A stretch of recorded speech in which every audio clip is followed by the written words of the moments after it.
I feel like everyone does this thing where they're like, I hate drama. I don't care about other people's business. I don't like gossip. And then, literally a few seconds later, they're grabbing your arm, like, wait, what happened? And I used to think gossip was just kind of a shallow, guilty pleasure thing.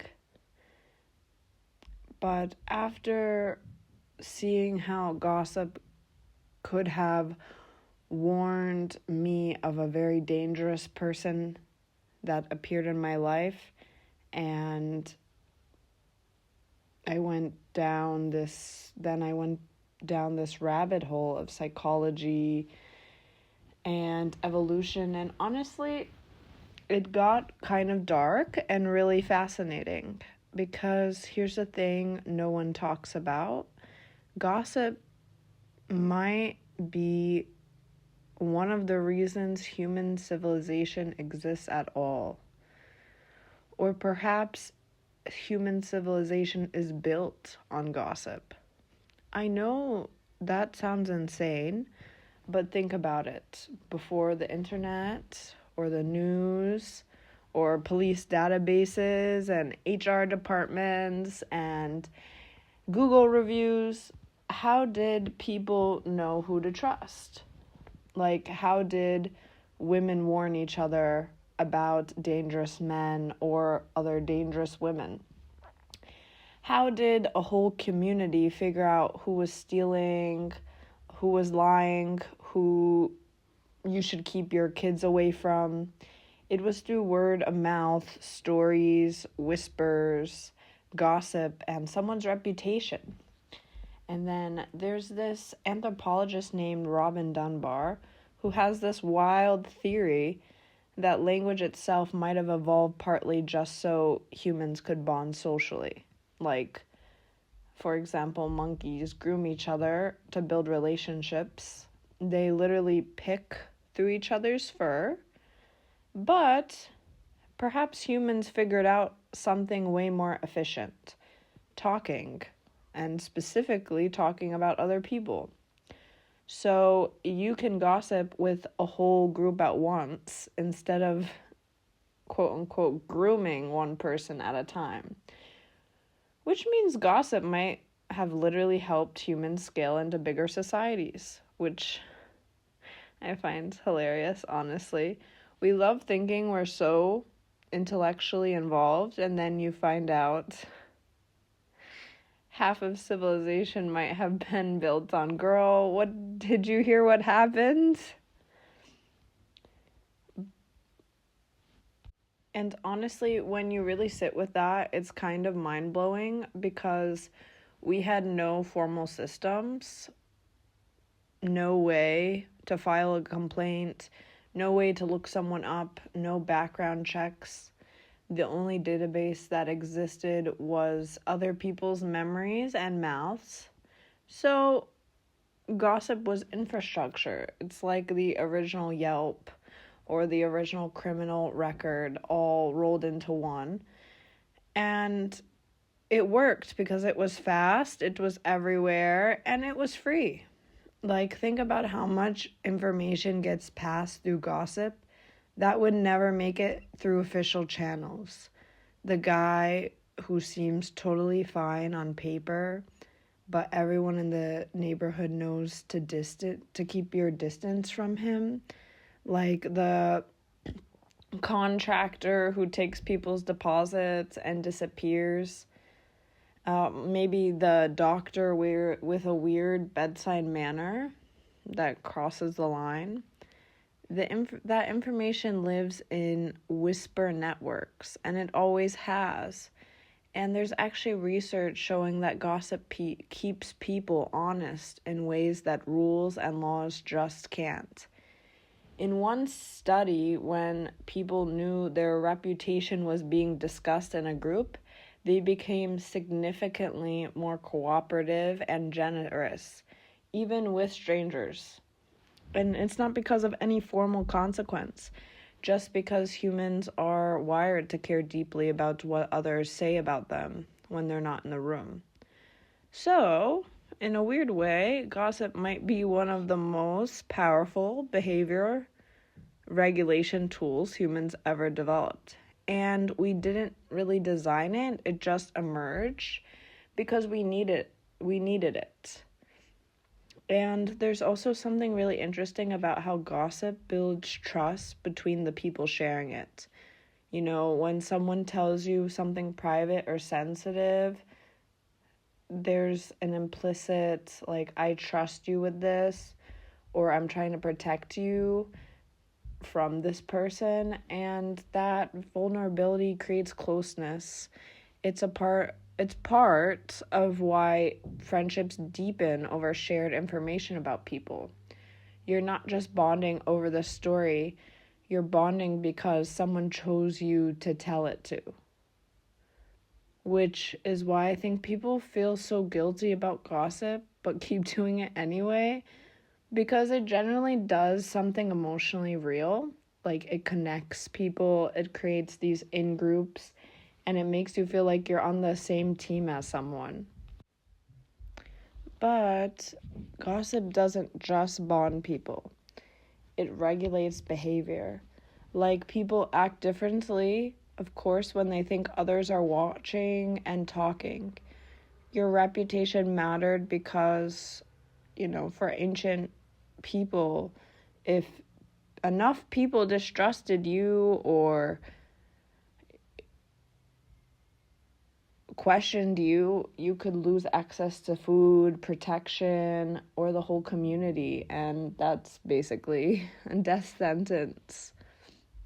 So gossip is this informal accountability system. Like, communities, especially social communities, which I would say is outside of the US or where I grew up in the US, but it keeps people from, cheating, stealing, being violent, or taking advantage of others. And of course, we still see this today. People behave differently if they think word will get around. That's part of why shame exists as an emotion.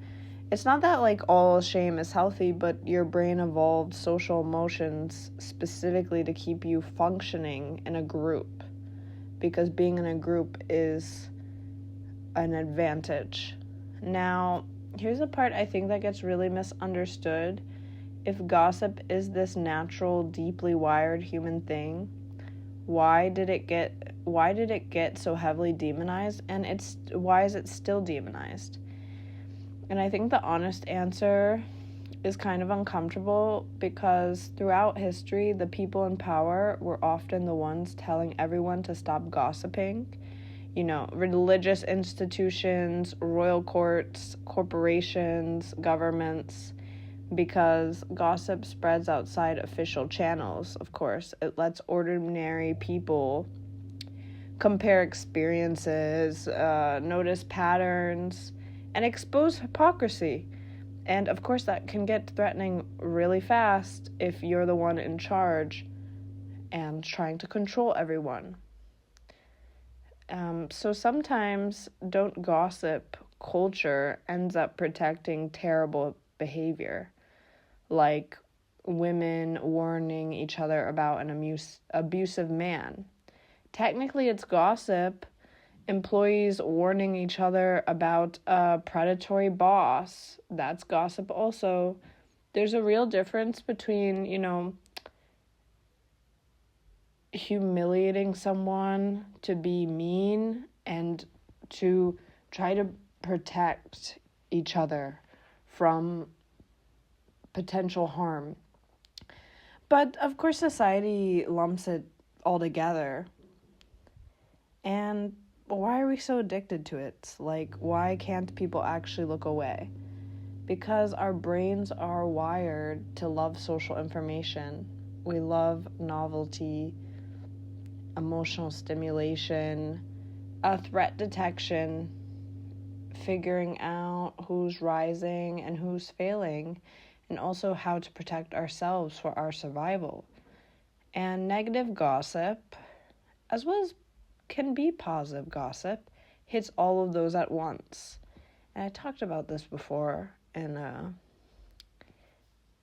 previous video about use your haters.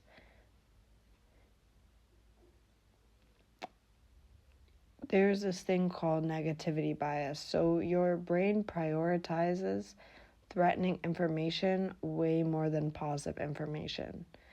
So, but this can be negative as well. You remember criticisms a lot more than compliments.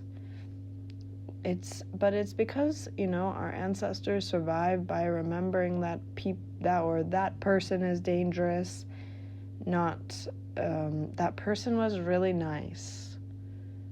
Which is why people say they hate drama while they continue binge watching reality TV, following influencer or celebrity breakups, going down Reddit rabbit hole stories about strangers.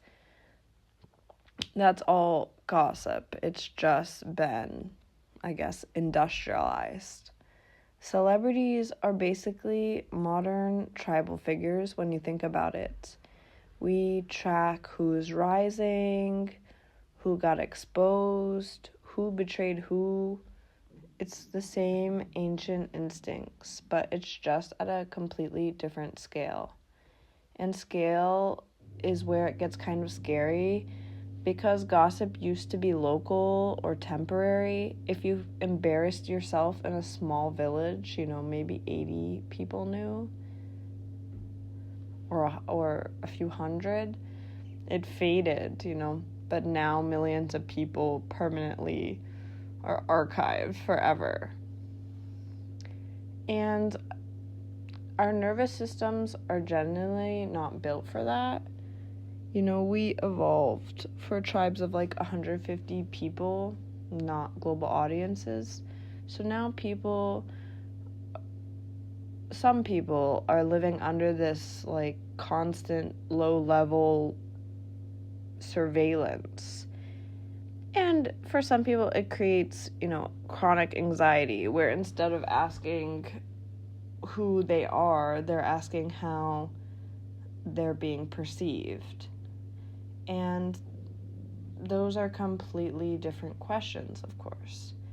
So I guess the thing I keep coming back to is I don't really think gossip is actually bad, even though society has constantly pushed it's all bad. I think social information actually builds healthy communities, because silence, can also protect abuse, but cruelty can also destroy people. So maybe the point is intent.